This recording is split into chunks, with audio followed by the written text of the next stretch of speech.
When 17-year-old Emily received messages from Mark Thompson, she thought they were harmless jokes.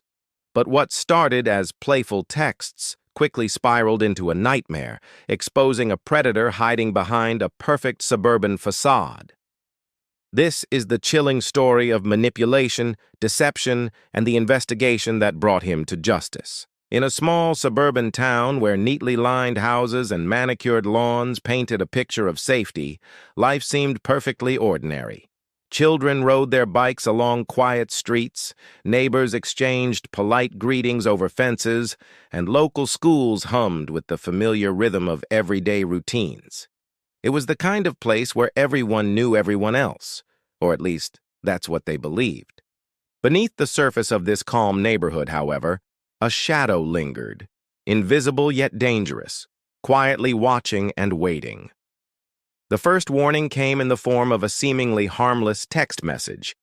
At first, it appeared like a joke or a playful tease, but as days turned into weeks, the messages became persistent, increasingly explicit, and unnervingly personal. A teenage girl, usually confident and outspoken, began to withdraw, spending more time locked in her room and less time with her friends. Her mother noticed the change almost immediately, sensing that something was deeply wrong. When she finally discovered the messages, the words on the screen were a chilling mix of humor and threat, manipulative, invasive, and relentless. The mother didn't hesitate. She reported the incident to the local police, setting in motion a chain of events that would unravel the dark secret lurking in plain sight.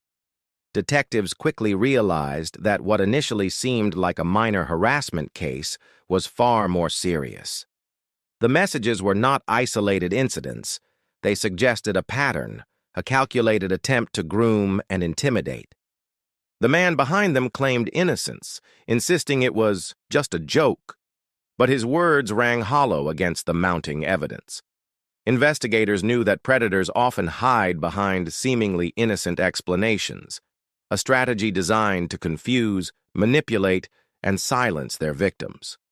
As law enforcement began their work, they discovered unsettling details about the suspect's life. On the surface, he appeared normal, friendly, polite, and well integrated into the community. He was the neighbor who waved at passers-by, the volunteer at local events, the kind of person parents trusted around their children. But beneath this mask, a different persona existed, one that preyed on vulnerability, exploited trust, and used digital technology to mask sinister intentions. The community, still unaware of the danger, continued its routines. Children played, parents chatted over morning coffees, and life moved forward with its usual rhythm.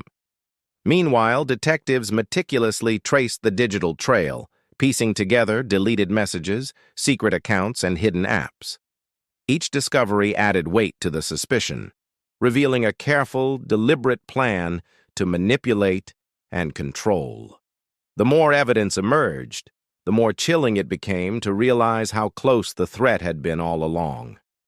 In a town that prided itself on safety and familiarity, a predator had embedded himself seamlessly into daily life, exploiting the very trust that made the community strong. Families, friends, and neighbors faced a new reality. The ordinary could conceal the extraordinary danger, and vigilance was no longer optional. The first chapter of the investigation closed with the detectives realizing the scope of their task. They were no longer dealing with a single incident or a fleeting online prank. They were facing a deliberate, calculated predator whose actions threatened the safety of multiple young victims. The quiet suburb, once thought to be a sanctuary, had become a stage for a hidden, unfolding horror. Technology quickly became the key to unraveling the predator's carefully constructed facade. Every phone ping, every social media login, and every deleted message was scrutinized by the detectives, who understood that the digital world often holds the truth that people try to hide in plain sight. What seemed like a routine investigation soon revealed a web of hidden accounts, encrypted chats, and anonymous profiles. The suspect had taken deliberate steps to mask his behavior, creating a complex network designed to confuse authorities and evade detection. Forensic experts worked tirelessly, sifting through terabytes of data. Each recovered text and screenshot painted a picture far darker than anyone had imagined. The predator had not targeted just one victim. His focus spanned multiple teenagers, all carefully selected and groomed over time. Messages that initially appeared playful were, upon closer inspection, manipulative, controlling, and predatory. The distinction between a joke and a threat became painfully clear, and investigators realized they were dealing with a methodical individual who had spent months perfecting his tactics. The team also uncovered patterns that suggested premeditation. The suspect would monitor social media activity, comment innocuously on posts, and then escalate his interactions with subtle psychological cues. He knew how to exploit the vulnerabilities of his victims, pushing boundaries while maintaining a veneer of innocence. Each deleted conversation told a story of manipulation, of a predator who understood how to hide in plain sight while systematically gaining control over his targets. As the investigation deepened, detectives coordinated with tech specialists to reconstruct conversations that had been erased or hidden. They traced IP addresses, cross-referenced device histories, and recovered messages from cloud backups. With every discovery, the suspense grew. Evidence that once seemed minor, a single text, a fleeting photo, a deleted comment, now connected to a larger, more alarming pattern. It became evident that the suspect's claims of innocence were not just misleading, but deliberately deceptive. The psychological impact on the victims also became a critical part of the investigation. Experts interviewed the teenagers, noting signs of anxiety, withdrawal, and fear. The messages, though sent from behind screens, had tangible consequences in the real world. Victims reported sleepless nights, a constant sense of being watched, and an increasing distrust of their surroundings. The predator's ability to instill fear without physical presence made the threat both pervasive and insidious. Meanwhile, detectives prepared for the next phase of the case.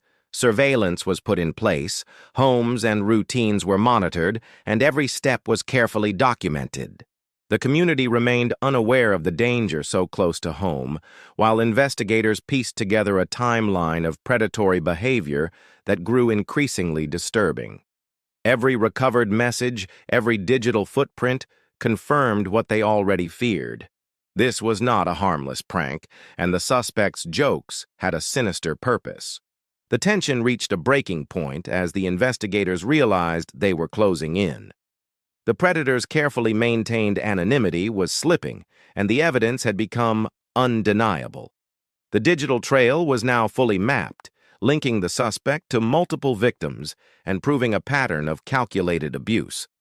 The quiet suburb, still seemingly ordinary, had become the center of a dark investigation, one that would soon move from the virtual world into the real one. The stage was set for the confrontation that would change everything, exposing the predator for what he truly was. The night of the arrest arrived with a tense stillness that seemed to hang over the suburban streets like a heavy fog. Detectives had planned every detail carefully, knowing that a single misstep could compromise the operation or put someone in danger. Surveillance teams had been monitoring the suspect for weeks, noting patterns, comings and goings, and interactions with neighbors. All the evidence had been meticulously gathered, and now it was time to confront the man whose charming facade masked a deeply disturbing reality. Officers moved quietly through the neighborhood, their body cams capturing every moment. The cameras would later provide a chilling record of the night, showing the precision and intensity of the operation. Each step toward the suspect's home was deliberate. Flashlights cut through the darkness, shadows stretching across lawns and parked cars. Even in the stillness, the tension was palpable. Detectives knew that the suspect was cunning and unpredictable, capable of presenting a calm, polite front, even while hiding dangerous intentions. As they approached the front door, the officers prepared for resistance. They had reason to believe the suspect might try to hide or destroy evidence, given the careful ways he had manipulated digital records in the past. Inside the home, forensic teams were ready to secure devices, extract data, and collect any physical evidence that could support the case. Every item seized could be critical. Phones, laptops, hard drives, and notebooks, all potentially containing details that would link the suspect to his victims. The arrest itself was eerily calm. The suspect met the officers at the door with a composed demeanor, insisting again that his messages had been nothing more than jokes.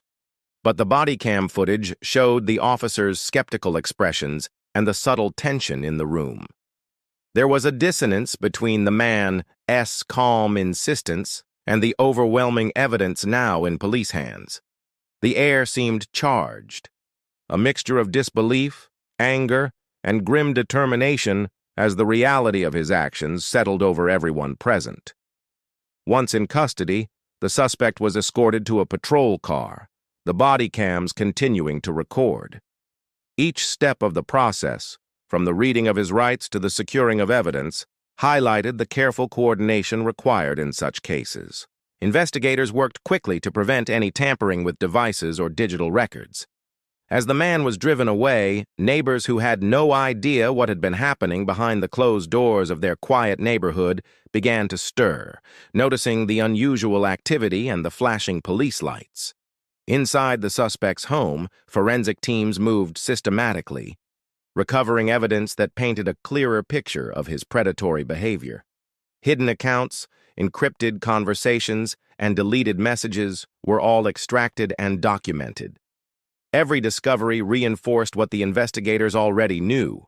This was not a series of harmless jokes, but a calculated pattern of grooming and manipulation.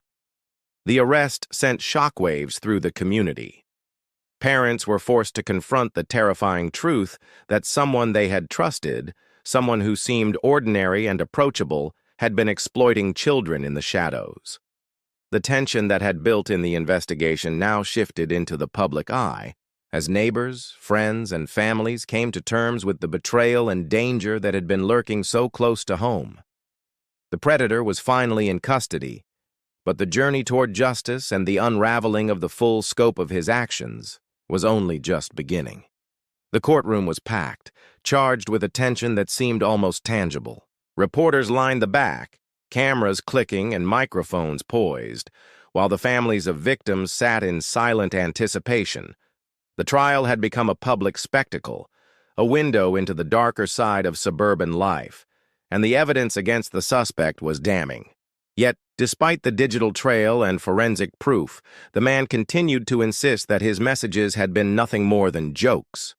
The contrast between the calmness he projected and the severity of the allegations created an eerie atmosphere in the courtroom, leaving jurors, onlookers, and even investigators unsettled.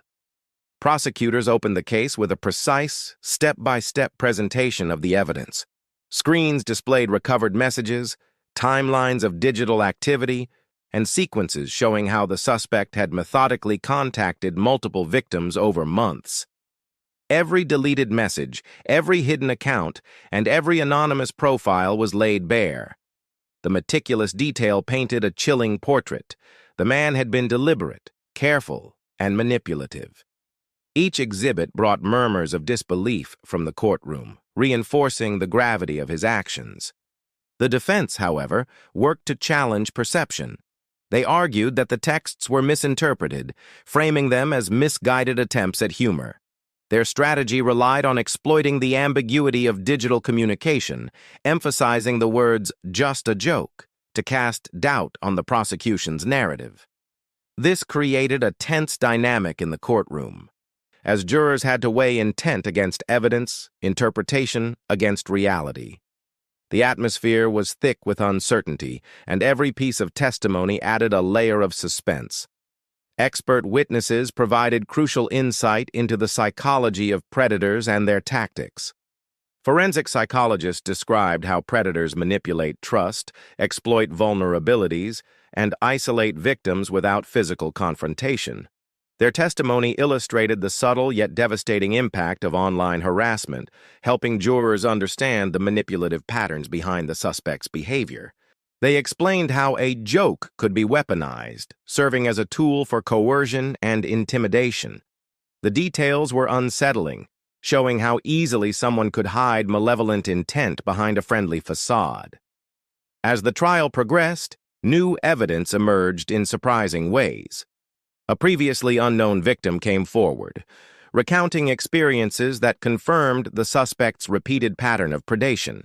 Additional digital records surfaced, revealing attempts to hide conversations and erase traces of misconduct. Each revelation heightened the stakes, keeping the courtroom and the wider community on edge.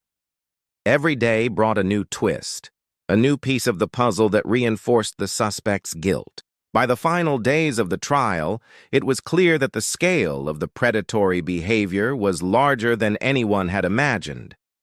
The defense's narrative of harmless jokes began to crumble under the weight of incontrovertible evidence. The courtroom was a stage for tension, fear, and justice, each moment charged with the knowledge that the lives of the victims and the safety of the community hung in the balance.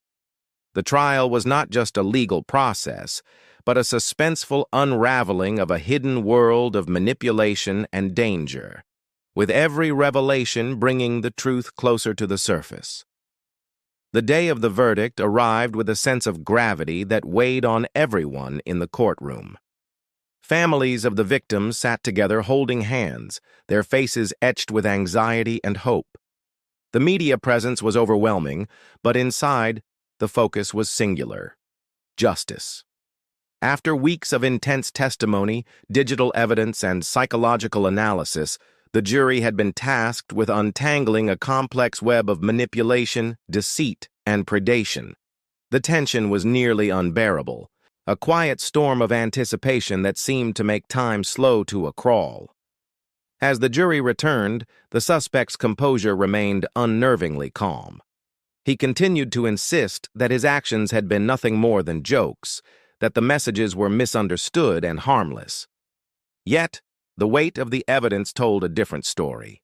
Screens filled with explicit texts, detailed digital timelines, recovered messages from hidden accounts, and testimonies from victims who had been manipulated and traumatized. Each piece formed a pattern too deliberate to ignore, and the courtroom seemed to collectively hold its breath as the foreperson began to speak. The verdict was read aloud, and with each word, the room seemed to shift. Guilty on all counts. Relief, disbelief, and a sense of vindication washed over the families of the victims. Tears were quietly wiped away, and for the first time in months, the victims felt the heavy burden of fear begin to lift. The suspect's insistence that it had all been a joke now rang hollow, meaningless in the face of undeniable proof and judicial judgment. Justice had been served, but the emotional scars left behind would linger far longer than the trial itself. Outside the courthouse, the community reacted with a mixture of shock, relief, and reflection. Parents spoke about vigilance, teaching their children to recognize warning signs and to trust their instincts. Teenagers discussed the importance of digital safety and reporting anything that felt threatening or inappropriate. The case had exposed a frightening reality. Predators could hide in plain sight, and the ordinary could conceal the extraordinary danger.